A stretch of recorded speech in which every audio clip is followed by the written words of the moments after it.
The taps. 69. There we go. The best of Fahrenheit. Monkey tennis. And so now here is the new. Fuck. Ah. So there we go. Another. Checking into the Neutral Cider Hotel this week. It's Artifact Cider. Fuck. I cannot speak tonight.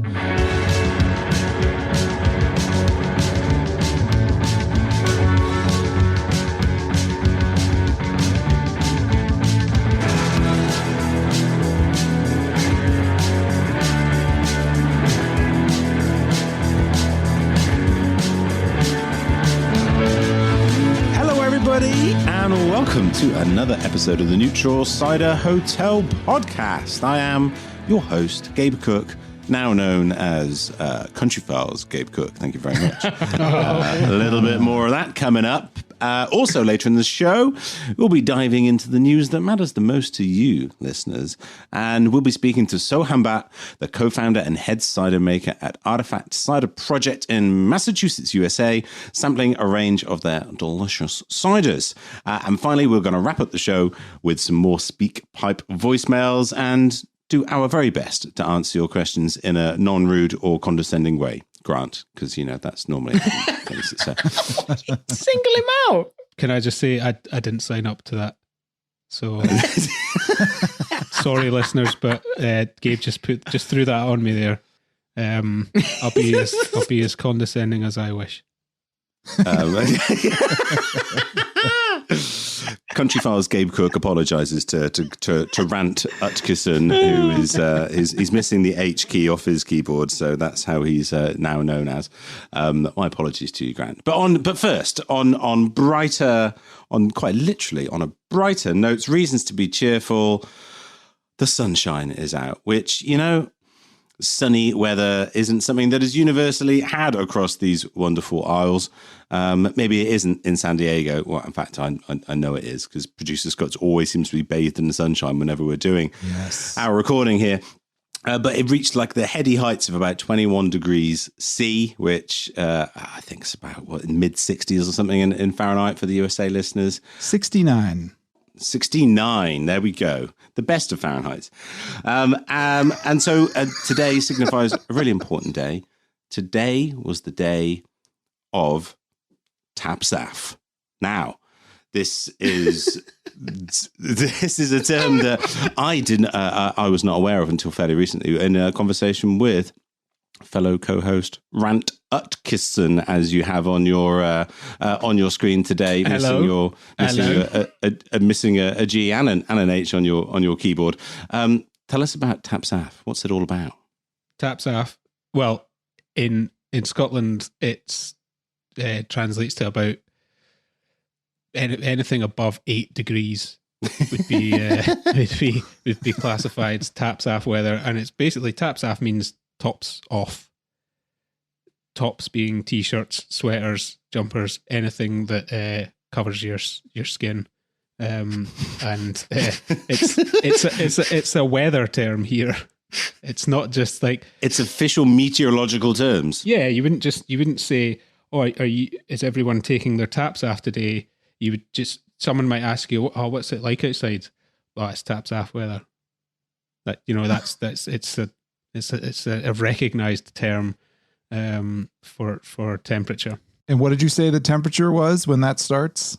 Probably realistically, I was joking 8 degrees, but realistically, 12 degrees to 14 degrees, you might see someone with their tap half parading generally around Glasgow. But Tapsaf, it's a meteorological term in Scotland. Amazing. And although it wasn't quite the full-on Tapsaf day when we recorded Country File the other week, it was glorious sunshine. As all of you, I thought you were going to say, I just took it off anyway.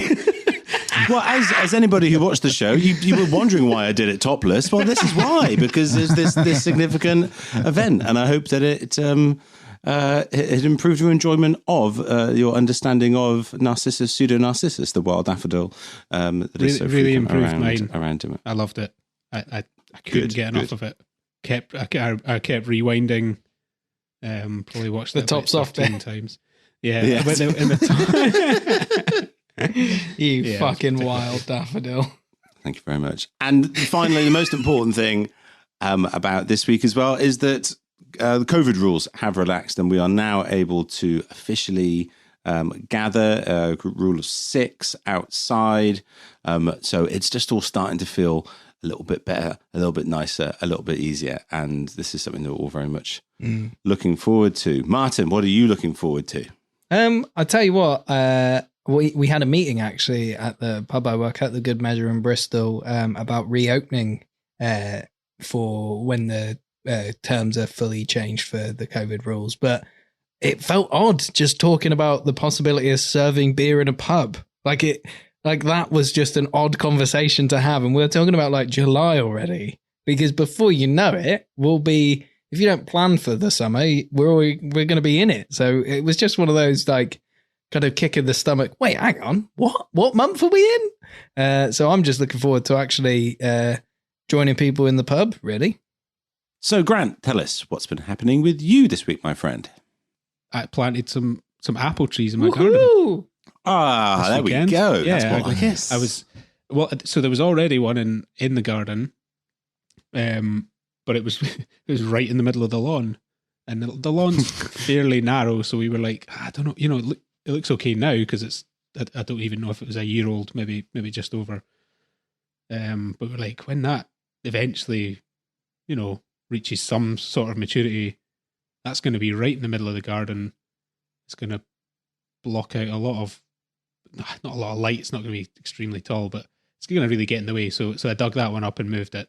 And then I was gifted two trees by a friend of mine, John, who runs Scottish Fruit Trees and also makes Clyde cider. You met John, Gabe. I have, yeah. Good cider. Yeah, nice, lovely cider. So he sent me a Discovery tree Oh, wicked.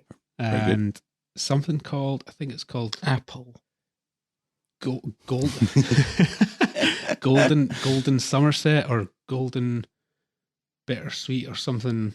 It's a bittersweet cider apple basically. So I've got a Discovery and I've got a bittersweet cider apple tree.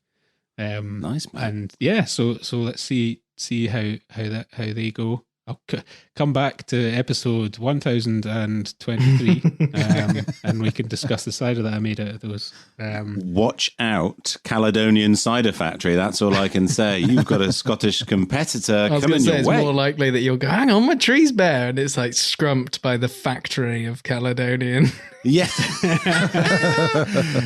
He was out whilst you weren't There's watching. spiders all over my tree. There we go. Sorry. And producer Scott, what's happening in sunny San Diego? Oh God, you're throwing it to me? I wasn't. Yeah, come on, for man. this. Come on in. Let's see. I got my vaccination shot. How's that? Hey. Oh, there you go. Well done. Well done. That You're should have been a excited. news piece. Yeah. Save it for the news. Yeah, vaccinations are finally rolling out here, and it's quite an ordeal to get a shot. I think I was talking to you guys about, obviously we've had discussions about healthcare systems and the differences, but here it's kind of a free for all. So they're out there, but there's a small amount, a lot of people that want them, and you have to play kind of some sort of tech roulette to figure out how to stay up till midnight and get on a website right when they release the appointments and try and get one. And I will say, Scott, got a phone call from a place in Nottingham today, and I was like, it's going to be a scam caller. And then they called again, and I was like, oh, all right.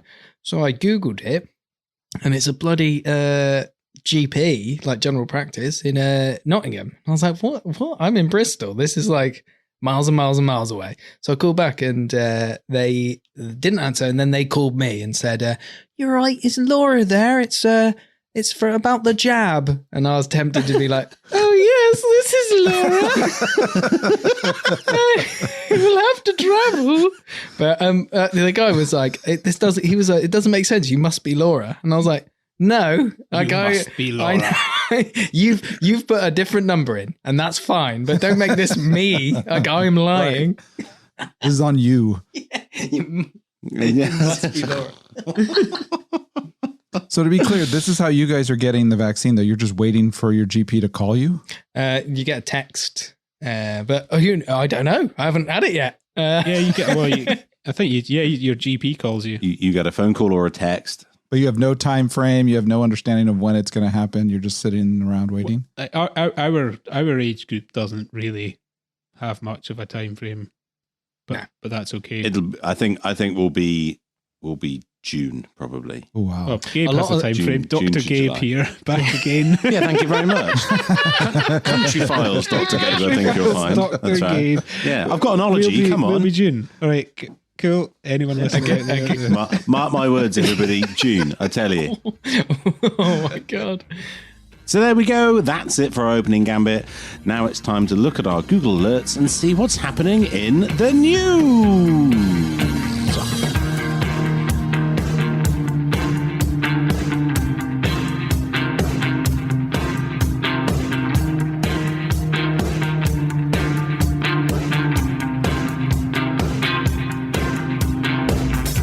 So now we're on to the news here at the Neutral Cider Hotel podcast. And, well, one major news item to look at this week, which is the announcement of the launch of CraftCon 2021. CraftCon is the UK's only dedicated trade event for cider makers in the UK, and it's going to be taking place online this year, obviously, on the 29th and 30th of April, run by the Three Counties Cider and Perry Association. It's an opportunity for lots of talks and seminars, and I do believe they're going to use the same software platform that CiderCon in the USA did, so it ensures lots of amazing interactivity and fun. If you're a UK cider maker or cider fan or beyond, then do check out craftcon.co.uk for all the details. Guys, are you going to be checking out CraftCon? Are you going to be there? Well, yeah, I'm actually going to be going this year. And the beauty with these kind of events being online is that I don't have to book off their day and go travel or anything like that. And there's almost no excuse for me when I'm furloughed. So I'm definitely going. And the list of speakers looks brilliant. Yeah, wonderful. Albert and Mike from Ross on Wye, Cider Women are going to be speaking at it as well. And it says on the website here, the programme will also include a session exploring ways to build upon our statement on equality, inclusion and diversity, which I think is really important for cider to explore. Yeah. So yeah, looking forward to it. Awesome. All right, that's going to do it for the news this week. Coming up next, our chat and tasting with Artifact Cider Project co-founder Soham Bhatt.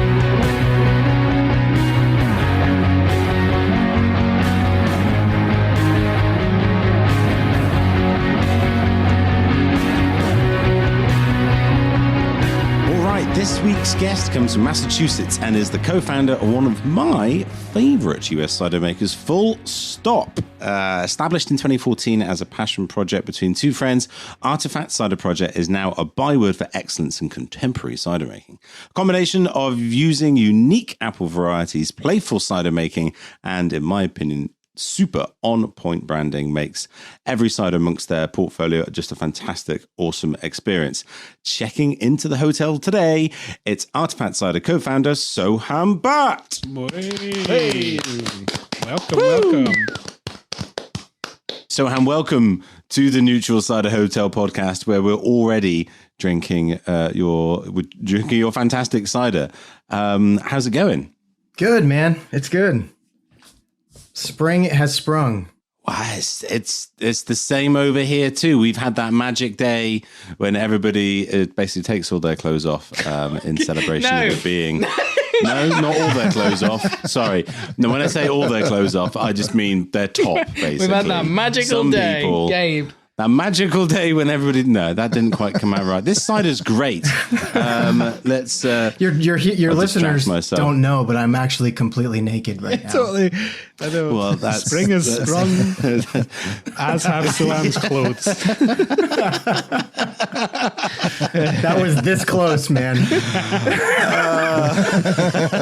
But yeah, the cider is great. Let's move on to the cider, shall we? Yeah. Cheers, everybody. Thank you. So, first of all, thank you for sending us some ciders. It's a real treat to be able to try a range of ciders that we can't really, get over here in the UK as yet. And, I've had the opportunity to sip one or two of these over the last couple of years or so. But for the rest of the guys, this is a first time thing. So really appreciated. And loving this straight off the bat is just so sort of fruity and oily and intense. It's absolutely lush. Yeah. Can you tell us a bit about it? Yeah. So Magic Hour is one of those ciders that, I really enjoy when people remark about how easy it is to drink, because a lot of work went into trying to make something that was easy to drink, but also something that, you would want to keep going back to. And so the cider was actually inspired by a number of things. I had just come back from my first visit to the English cider region in the West. I'd come out to Bath and West for the first time, and it was a life-changing experience for a number of reasons. But I had tried a couple ciders there that the one that won the British dry competition was just phenomenal. And it was phenomenal because it was so, I don't know how to describe it, but pure.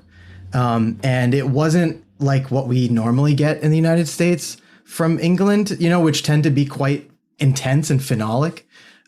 This was so refined. And I had that memory in my head, and I was driving into Boston. I actually live about 2 hours away from where our cellar is. So I'm driving home, and the sun is setting. I'm stuck in traffic. My windows are down. It's the summertime. And this song by Casey Musgraves called Golden Hour comes on my Spotify. And, I'm a big fan of hers. And her voice I like it. It's weird because I generally don't listen to too much country music, but her voice is like silk. And I was really enjoying that album when it came out. And the song Golden Hour comes on. It's golden hour outside. I had these memories in my head about some of these ciders that I had in England, and I wanted to make a cider that felt like that moment. It wanted it to taste like sunshine, but I also wanted it to be something that you would have in that moment of time, in the golden hour.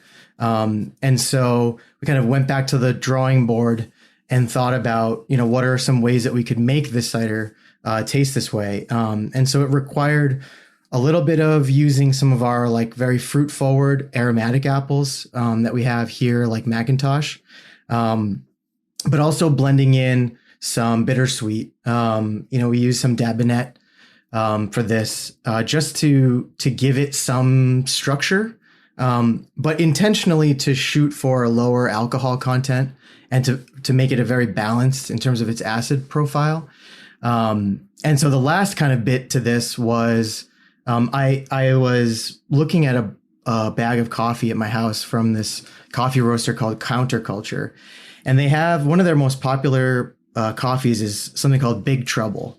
And on the back of it, it basically said, well, Big Trouble has this kind of flavor profile, caramel, chocolate, whatever. And the composition changes from time to time to try and achieve, that profile. And I was like, what if we did this with the cider? What if instead of it being something like, well, it's this apple and almost like a recipe where we're saying, the terroir is changing year on year and that's where the variability is coming from, to say, well, what if we tested our cider making skills and blended it every single time to achieve a certain kind of profile? And so basically the cider is never the same twice in a row. It's just always trying to achieve that feeling of the magic hour. It's a kind of an intense thing, and we actually don't add it's barely sulfited, so it's only about 4 parts per million, which is in the natural wine range. Wow! So you can crush these, no headaches. Absolutely delicious. I'm slowing down because I know that I would crush this so quickly if I wasn't doing something semi-professional in a podcast.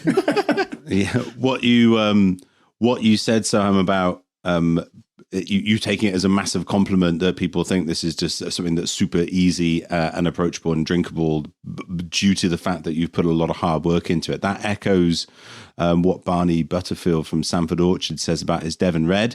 It's his kind of it's like it's the sort of the mainstream, if you like, the go-to 4.5%. He says that's his hardest cider to make because he has to get it. He has to sort of construct it perfectly because he hasn't got a lot of sort of wiggle room to work with. So that's that. I can understand that that's a really sort of impressive thing to get into. You utilize the word craft on the front of your cider, and you've got this just fantastic brand design and aesthetics, and you're really trying to sell a story, which you told us about there. What are the important components to a craft cider in your mind? Over on your side of the pond. Ooh, yeah. So loaded question because everybody has their own definition of this. So I look at this that there are three kind of ways that you can approach making cider. You can either go the approach where it's art. It's each cider is a unique expression of a crystallization of a thing, and it's not something that's meant to be replicated. And on the other end of the spectrum is industrial cider. The art cider isn't necessarily about making money. It's about expressing a sense of place. It's about expressing terroir. It's about expressing themselves as a cider maker, their land. The industrial is about making money. And so the goal there is about economies of scale, trying to get the most drinkers, et cetera, et cetera. Craft is something that lives in between those things, where you're saying, that I can replicate what I do. That's an important aspect of craft. It's like, a carpenter who builds furniture, the first piece might be a piece of art, but then once they start making it over and over again with an attention to detail, it becomes a craft. And a craft is a kind of skill set that is fundamentally about iteration and about value, and about being better than what's available on the industrial level. And so the reason why we put craft there is because we do have certain ciders that I would call art ciders. Those are reserved. There's some in bottles. We sell them in our tap rooms, things like that, where that's the intention and the focus. But when it's something like Magic Hour, where, we might make 30,000 gallons of it in a year, it's something that lives in that category in between, that we're trying to give those customers some value and iterating to get better every time.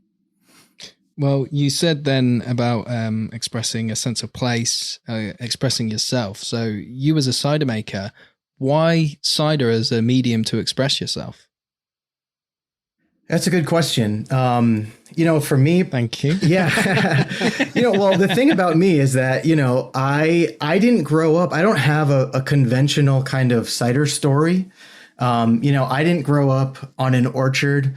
I don't have multi-generational, connections to apples in any way whatsoever. In fact, my family were priests. They're in India. They immigrated to the United States in the early 80s. I was born here, so there's no kind of heritage related connection for me. It actually came as a result of just having grown up in this area, and seeing that something that's so special like cider, something that can take an agricultural product like an apple, and make it sublime through transformation, was an appealing and exciting thing for me. And when I realized that we have amazing apples that grow here in the Northeast of the United States, and they have a unique kind of flavor profile, especially with certain varietals, I was kind of hooked at that point. And that's when it became a source for me to express lots of different ideas and concepts. You call yourself Artifact Cider Project, and I thought it was interesting that you have project on there, and it suggests something more than just a cidery to me. You know, it suggests community inclusion, something with a wider objective than just selling cider. I think you sort of touched on that there. What is it about Artifact that makes it a project and not just a cidery? Well, it started out because we didn't start this company as a full-time project. It was a side gig for us. I had a full-time job, working in the biotech industry. My business partner and one of my best friends growing up, Jake, he was a management consultant that then became a farmer. We were kind of going through lots of different things in our lives, and we we caught the cider bug and started producing it, but we had no experience in business whatsoever. We had no experience really in starting to make cider from like a 5-gallon jug to, like hundreds of gallons and now thousands. So just give it a go, kids. Just give it a go. Yeah. Yeah. So we started it, and it was like, this is a project. We have some goals and some objectives related to our mission. And it'll always be evolving that way. By maintaining that sense that this is a project, we kind of hopefully have a culture around us that people are just like, yeah, let's do it with grit. Let's do it with some hustle. Let's not be afraid to take risks. Well, maybe this is a good opportunity to slow down a little bit. Here he See is. what I did there? Here he is. I'm just really, really thirsty and really enjoying your cider, Sam. So let's open up the slow down and or possibly Redfield if we've got that as well. We've got all options available to us. Producer Scott, you are loaded. You're armed with a cider, are you not? What have you got? Well, I've got the slowdown. Yeah, Scott, this is the first time we've all been synced. I know. I'm not used to this. We've got it. I already had my slowdown. No one told me this was happening. Oh, so we're not synced. There we go. One thing is the branding is amazing. I love it. I love all the can designs and stuff. Yeah, thanks. So Slowdown was a cider that came out during the pandemic. So this is our newest in our lineup. The Redfield is actually the newest one if we get to it. But the Slowdown, it comes from dreams. For me, it was, I'm sitting at home 3 months into lockdown, and I just, stir crazy is an understatement. And I kept kind of dreaming of just leaving my house and going for a drive to the north of us. There's a state, Maine, and in Maine is kind of it's a humongous state, and it had relative to the other northeastern states, and it's rugged. And there's something about the coast there that is magical. It's rocky. But the water is so cold, and so there's this kind of feeling there that even if you're standing around in the middle of summer, you still have this ocean spray that refreshes you. And all I wanted to do was just drive 2 hours from my house and just experience that at the very least, and. So then, it was like, well, if I can't do it that way, maybe we can devise a cider that evokes some of those feelings of that place. And so we have this Macintosh stock in our cellar. We're constantly working with Macintosh, and Magic Hour actually, is fermented spontaneously. We use our, just a house culture is what we call it. We don't add a commercial yeast to it.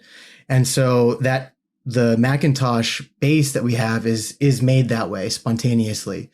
And there were a couple of those tanks that when blended together could achieve some of those goals of being dry. I wanted it to be decidedly dry, because there's something about the kind of harshness and how it lifts the minerality through the highlighting of the acid. Definitely. And by having some of those wild fermented characteristics in there, very, very subtle. We don't let things go too far.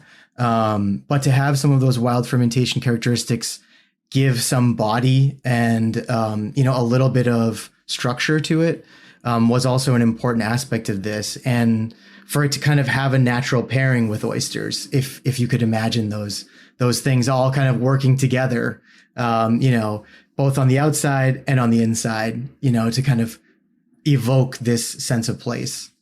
Well, the liquid for me, the nose, it's got that classic like Macintoshy, like green apple fleshy note, but it's almost like coastal briny. It's got that like little savory kick, and then it's like a Riesling with that like acidity and that clean wash. It's just fucking delicious. It is like an absolute gorgeous glass, mate. Well done. Yeah, well, I mean, I can't take all the credit for it. I have a great cellar team. Drew Phillips, who's my lead cider maker in the facility. He's the palate that blends these. After I've had a chance to taste through things. I can't take all the credit. I have a great team, but yeah, I really do love that cider. Slow Down is, and the name actually comes from, the original name was going to be Loose Ends. But there's a song by a kind of 90s R&B funk band called Slow Down. And that's kind of where this actually came from. It's about kind of hitting that pause button, relaxing, taking a break. You mentioned music a couple of times, when you were talking about Magic Hour, the song Golden Hour. We've got Slow Down, got Wolf at the Door. We were all trying to we were figuring out, are these all named after songs? We were trying to Google them and see what we could come up with. I mean, first of all, are they all named after songs? And if so, what's the connection between music and cider for you? How important is that? And why are you naming your ciders after songs?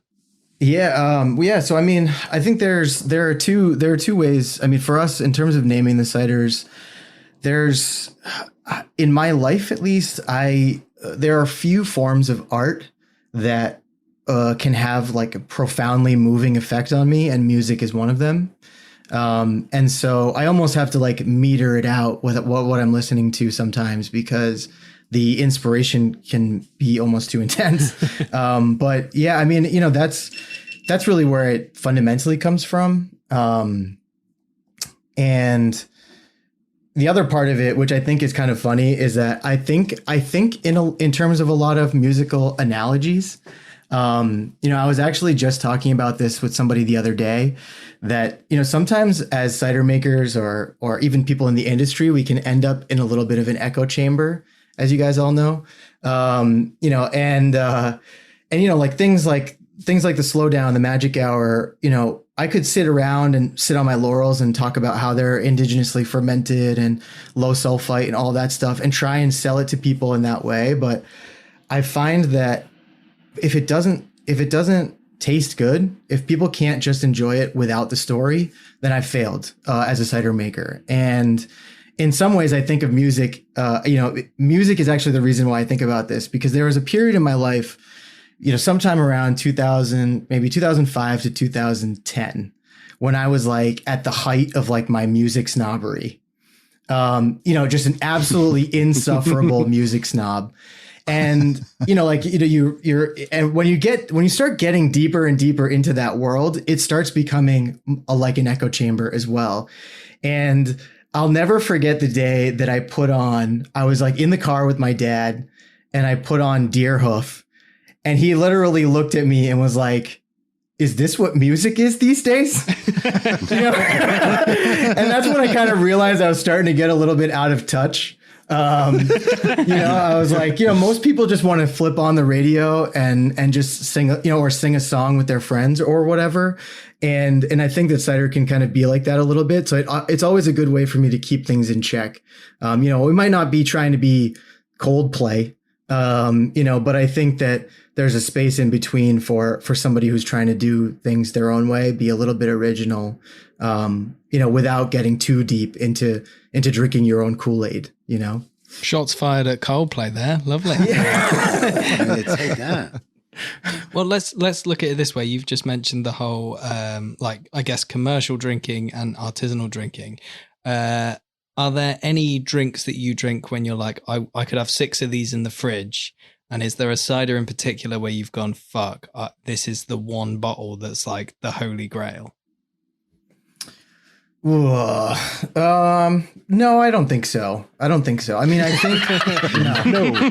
I've had That's not the right answer, Soham. That we want a definitive answer. Yeah, I mean, I think that. So what I've had is I've had a number of ciders that I call epiphany ciders, where I've had a profound, eye-opening experience. But what I've realized is that there's so much diversity that apples are capable of delivering.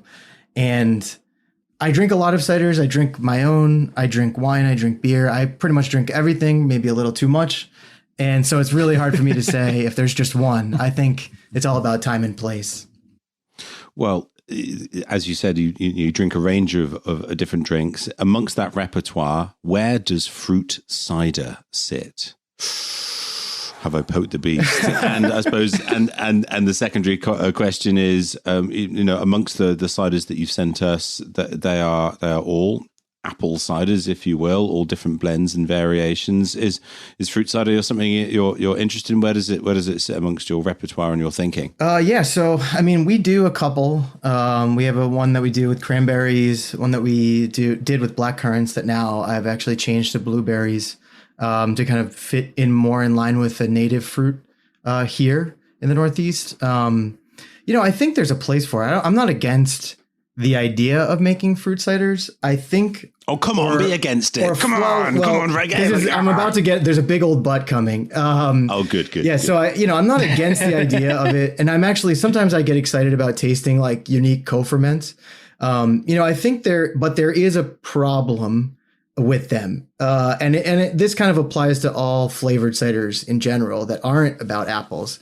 And that is that it's a little bit of a slippery slope. First, when you start doing it, you'll notice that customers really like it. And so then if you're any type of good business person, you're going to keep making what your customers want. And so slowly and steadily, your portfolio goes from maybe a handful of apple-centric ciders and a couple flavored ciders to all flavored ciders and maybe one apple-centric cider. And then what you start to hear, which I've heard at least 5 times out in the world when just giving samples to customers, is that they go, oh, I love cider for all the flavors. And you start getting this conflation that cider is a drink that is defined by its flavors and not by the apples, the techniques, the different things that you can do with those apples and techniques. And fast forward a couple more years, and you realize that when you're on the industrial scale, or when you have a lot of people that start to get into this world, that why bother with apple juice as a base when all you really need from it is sugar, because it's supposed to taste like lychee and pineapple or whatever. And so then where do you go from there? You end up in a world where, you're drinking something that's just fermented sugar water with perfume added to it, which is what people are doing these days, and but it's you're like, rich. You've got loads of money. Yeah, you're rich, sure. But you're also a nihilist. You're Coldplay. It was all yellow. You're rich, but you're a nihilist. And, and it's like, even the very idea of it is like, it's a meaningless. And so it kind of removes the meaning from cider for me. And I've spent so much of my life devoted to chasing down those apples, those techniques, trying to educate people about those things that, the last thing I want is for people to be like, oh yeah, the pineapple genre of cider is growing this year. Fuck that. You know what I mean? Let's talk about apples.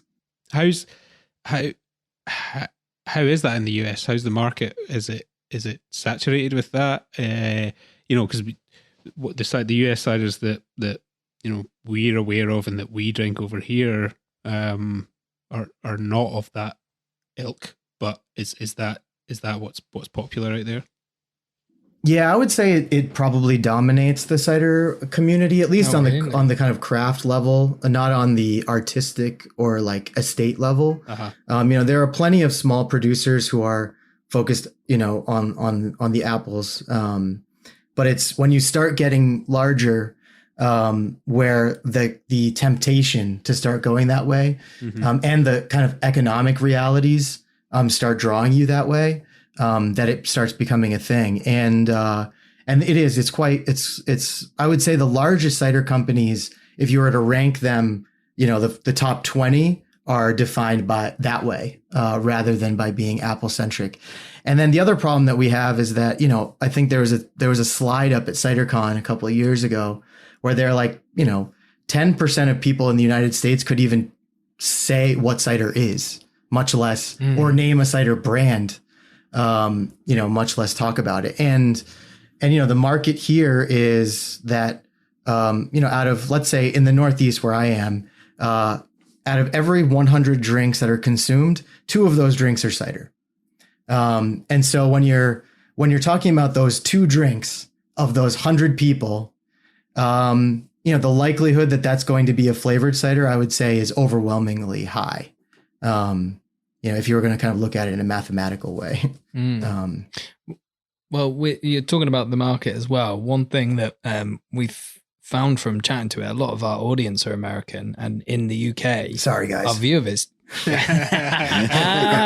Well, anyone who will listen, it's all good. But in the UK, like we spoke recently about Oliver's going into can as like a good thing, and people were messaging saying like in the US it's so different. What's the view on packaging there for cider? Is there a devaluing on cans, or is it just simply what I can get in my fridge? Yeah, so the packaging thing is a tough question because it's a little bit about how people perceive it, but it's also about how people access it. In our case, I'm not particularly wedded to a specific package, in the sense that I just want people to drink the cider. So what vehicle is going to get people to buy the cider, drink it, taste it, and think about it? Right now, for us, it's 16-ounce cans. We've tried bottles. We started with bottles.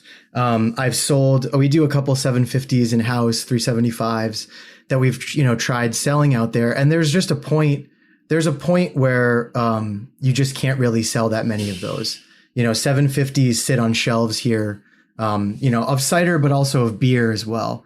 It's not like 750s of beer are really moving. Over the last like 3 years or so, the beer section of our liquor stores has shifted from lots of 6-packs and 12-ounce bottles, 355 ml or whatever, to all 16-ounce cans. And I think that cider kind of latches onto that idea because it's just a way to get people to drink it. And I don't think there's anything wrong with that. The one thing that I have against cans is that they're just not particularly something that you might want to age a cider in. And so like the ability to kind of put something down, if you want to, is just not really there. And so in our case, like there are some ciders that I make that I want to bottle and then not release for a few years. Those I can't put into cans. I put those into bottles instead. But yeah, I don't know if that many cider makers would disagree with me saying that there isn't really much of a market for 750 ml bottles here. And so what kind of makes up the classic kind of artifact drinker? Are these people who would be coming across from beers or wines, or where would they be coming from? So that's interesting because it's something that we talk about a lot. And one of the things that we've realized is that our customers are quite diverse. And they latch on to different ciders depending on who they are sometimes. So what I've really tried to focus on in the portfolio is to have ciders that kind of like hit all the the full spectrum of flavor profiles. So we have some ciders that have residual sweetness near around 2%, 2.1%. And then we have some like Slowdown, which are on the other end of the dryness spectrum, more acid forward. Wolf at the Door has tannin. And by creating some diversity in that portfolio, we have certain people who just like certain ciders for the way they taste. And so I find that it's really there's still a lot of opportunity with the types of people that drink our cider. And they're not necessarily just solely wine people or just solely beer people or just a certain age demographic. We've actually have, quite a few kind of older people and quite a few younger people who like our ciders. And there's also a lot of racial diversity, in our cider drinkers, which is really exciting too. Just to make sure that some of this stuff is getting into communities where beer, feels a little bit outside of. So yeah, I think that like wine accounts like sommeliers and stuff tend to like the tannic ones. And so, because that's like different to them. Whereas you might get somebody who likes, fruitier cocktails might appreciate something with a little bit more RS. A white wine drinker would love Slowdown, for example. So we can always find people depending on what you're putting out there. So you're talking about finding people, and we've tried some of your ciders tonight. What cider would you give to the artistic genius of Chris Martin of Coldplay?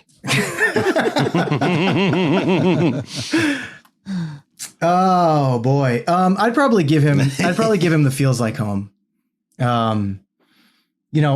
There is definitely some thought that we put into that cider, and try to be a little bit different than other people, but it's still something that's designed to be approachable and accessible in the sense and it's got pineapple in it as well. Yeah. Yeah, we use a little bit of just like, there's a little bit of rum soaked oak chips in there. It is back juiced. And so it has a much juicier apple-y taste. We use a conventional yeast, a wine yeast with that, which is, pretty straightforward. But that one serves a really good purpose, which is to bring people into the fold. The can feels like what it looks like, and it tastes like juice. And so to kind of have those things connect to people, like it's from apples, it's tasty, and like it's safe, maybe you'll get them to then move on to the next thing. Or in Coldplay's case, whatever bands they're ripping off. There's a little Scottish outfit. Well, Soham, what exciting things are you going to be working towards, for the rest of this year as we start to emerge, hopefully, out of, terrible, challenging COVID conditions? What's going to be exciting for Artifact this year? Well, on the cider front, we have that, we're going to be doing more things like that Redfield can that I have for you, which is, a single varietal American apple that's can conditioned, meaning that it has a secondary fermentation in the can. Thanks. And that one's really exciting. And we'll have more things like that as we go.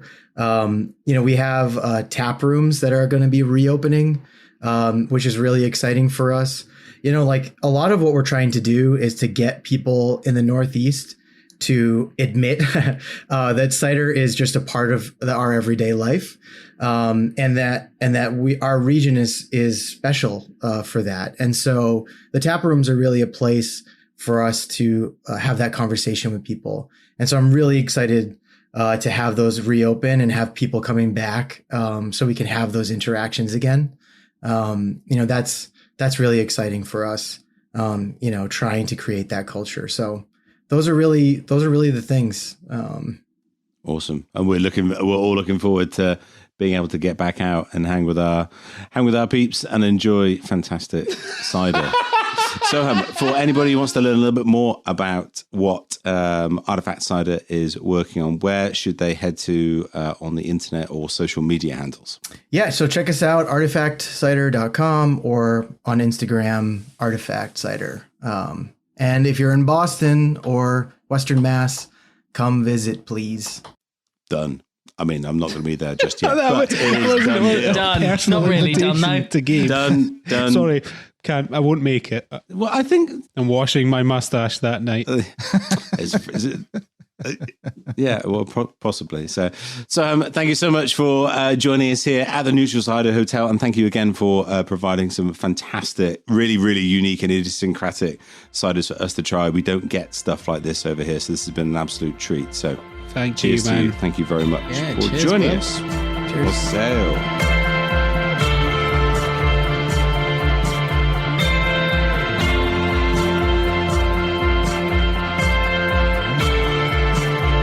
And now, everybody, it's time for this week's listeners' questions. Martin, what have the good cider drinking public asked us this week? So the speak pipe's been absolutely rammed. We've got, I guess, two questions that they're in the same category. So the first question we have is from Patrick and Wendy from 1785 Cider in Germany. Hi guys, Patrick and Wendy from 1785 Cider here. We were listening to your episode with Sam Nightingale the other day, and you were waxing all enthusiastic about packaging in cans. Now, we had a completely different impression, which is that cans are just a hassle and a pain and have all kinds of problems. So we were wondering if you could explore that topic a little more. To sum it up, and since the show loves its puns and word plays, we wrote a little limerick for you. And here it is. They said, package your cider in cans. You'll have millions of adoring fans. But then the metal corroded, and the can nigh exploded. Now the ciderist is out on the lam. Please discuss. Please discuss the limerick. And just to finish it off, the second question is from Diana in the US. Hey, hoteliers. I've tried to do this like 3 or 4 times, maybe 6 times, but I can't keep it under 90 seconds. But I just wanted to drop a speak into the pipe about the bottles versus cans. So I'm based out of the US, and I think it would be remiss to not mention the fact that cans here are looked at as lesser than. I think generally, I realize this is a sweeping generalization, but if you have a can versus a bottle, you should get the bottle if you can. Yes. And I know Scott can probably touch on this, but even product placement is huge. When you go into a supermarket, they'll have a canned product next to a bottled product, and the bottled product is, 50 cents, $1, $2 more. So we kind of have that that underlying messaging coming to us that, the better product is the bottle. And there were even advertisements about that in like the 90s, 2000s, when there was a backlash against aluminum cans because there was a lot going around about aluminum being a carcinogen. Companies were going back into bottling. So I think, especially when you're in a community like, as esoteric as cider can be, it's difficult to market something in a can because you want to have that experience with the bottle. So I thought I'd drop that in. Well, guys, the first one, Patrick and Wendy, let's take this on first. They were talking about the different impression of cans that they have and the hassle and pain. And then Diana was saying about cans are seen as lesser than and what our opinion of can versus bottle. So we can only speak for, I can only speak for the UK. Gabe, you've drank internationally and I guess represented it, and Grant, you've drank internationally as well. What are your opinions on the can versus bottle debate, Gabe? I think it all comes down to beer, to craft beer, really, in terms of the can being put forward as a packaging type synonymous with a form of a drink that is a contemporary, that is better than, that is associated with being packed full of flavor and interesting characters and innovation. it just so happened that cans are 330 mils or 12 ounce, and then subsequently 440 mils 16 ounce cans being the preferred pack type for these types of drinks to be presented to consumers, because they keep the product really well and because of the sort of cost and CO2 and other things that Martin, I'm sure, will be able to expand upon. And cider definitely sort of follows in the coattails of that, from that aesthetic and that experience point of view, for those sort of craft, for those everyday, for those just enjoyable kind of drinking occasions. No doubt, if your aim as a producer and a consumer is to embark upon a cider that alludes a bit more to a wine, then getting into a sort of glass bottle territory, especially if it's a slightly bigger bottle, it's about a sharing experience, it's about a table experience, it's about a with food experience, and that just takes it into a slightly different territory in terms of different occasion and those kind of elements. So it's definitely that sort of craft beer lens that has meant that cans is something that is being looked at by smaller producers, because previously cans, you're right, was the domain of the larger mainstream kind of ciders. And so maybe just the craft beer thing sort of in terms of how it pertains to cider hasn't hit in Germany possibly, or has just a different connotation in the US. Yeah, well, Grant, you have a wholesale company, you're about to open up a shop, and I know that you and I both love a lot of 750ml ciders, but also you've now started representing Nightingales in cans. What's your opinion on the pack format for the ciders that you sell? I mean, you can have great cider in cans, you can have great cider in 750ml bottles. Just not in keg. That's no, you can in keg. You just won't sell them. They might still be in the warehouse. Yeah. No, I think it's becoming clear. I think in ciders, some makers move to cans without compromising the product. That the packaging is almost becoming less important, but it also depends where do you want your cider as a cider maker? Where do you want your cider to be, and who do you want to drink it? Because there's always going to be a difference between someone who regularly drinks whatever it is, beer, cider from a can, or wine from a bag-in-box or from a 750ml bottle. You're gonna have a raft of different drinkers, and that's, I think, what's so great about cider is that it's positioned so perfectly to sort of straddle all those formats, to be able to be in a can, but still be wild fermented, with no additives, no added sugar, no flavors, and also the same drink in a 750ml. But you wouldn't, Diana mentioned in her question about supermarkets. I don't see a point where 750ml bottles of cider will ever be in supermarkets, if I'm honest. And if that's what you expect is going to happen, I think you'd be disappointed. But seeing 750ml bottles of cider alongside wine in that format on restaurant lists, yes, that's an achievable and realistic goal. And to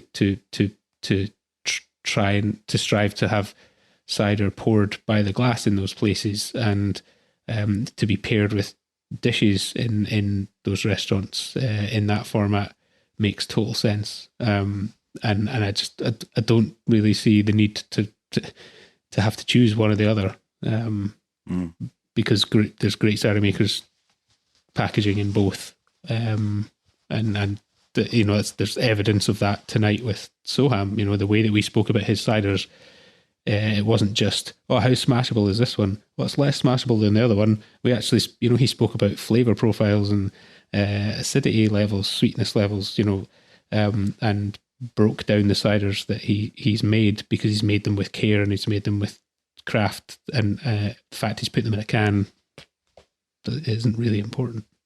Yeah, they're not meant to be like 2 degrees and taste like nothing, but it's cold and refreshing. And again, each one of these I've poured out into a glass tonight to drink, and then I've drank from the can to see how it is. But the big problem with a package and a medium is you get, for me, people that like say it's all or nothing. And the problem is there are infinite problems in both. So if you look at like a lot of people that package with canning lines that are like they're contract packaged, the oxygen pickup in a lot of drinks is exponentially much more than if it was in-house. So just because it's in can doesn't necessarily mean it's better than bottle if you're not in control of the element that is like soaking up the oxygen, if that makes sense. Yeah.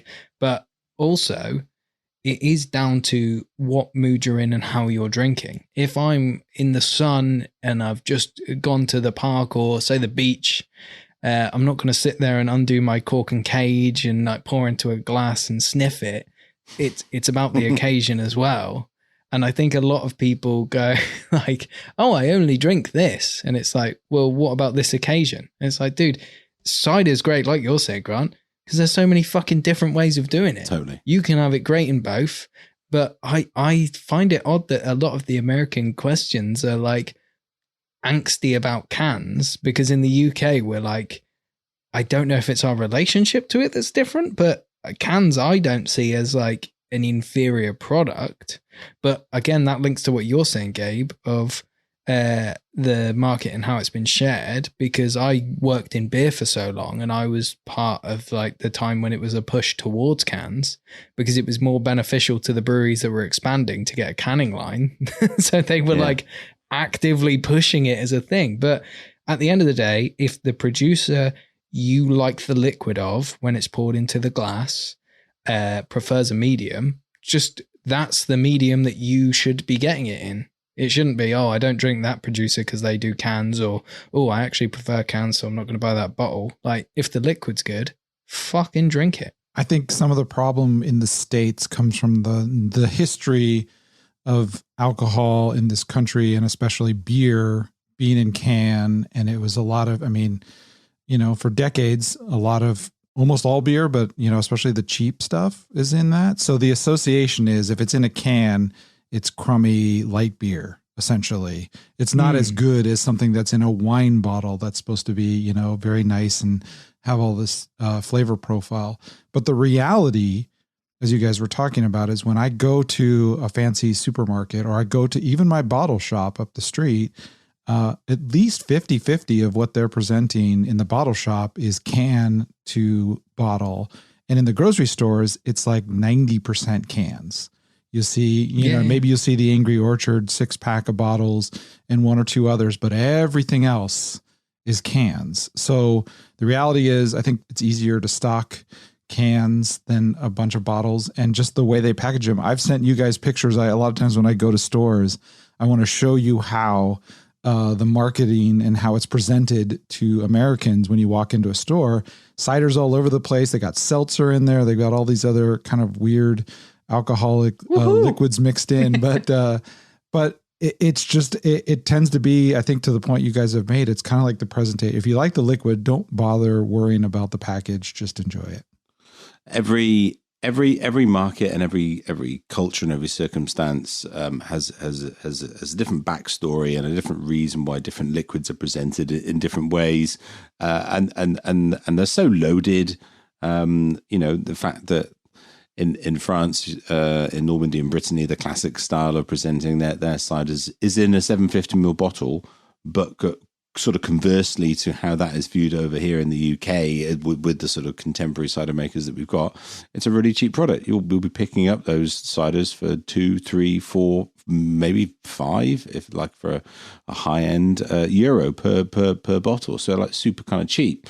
So what sort of is known and understood in any one market can be just completely different and flipped. Exactly what you said, in fact, what everyone has said, is the joy of those competitions that Grant and Martin, you've had the opportunity to judge alongside myself, is that when that liquid gets poured into a glass without, and you haven't seen that pouring, you don't know what vessel it's come from, and you're just assessing that liquid for what it is, maybe against some, style kind of guidelines, but you're just assessing how good is this liquid, regardless of where it's going to come from. That's a really awesome experience as well, because you just get to see it sort of naked, as it were. Tap Saf, even. Yeah, there you go, cider Tap Saf competition. So it looks like we've bottled, coming to a final conclusion of that conversation. Then we better can this debate for another time. Oh, 2 in a row. So there we go, another fantastic episode. Thank you so much to Soham for joining us from Artifact Cider Project in the USA. Grant, Martin, any final thoughts on the ciders that we've tasted this evening?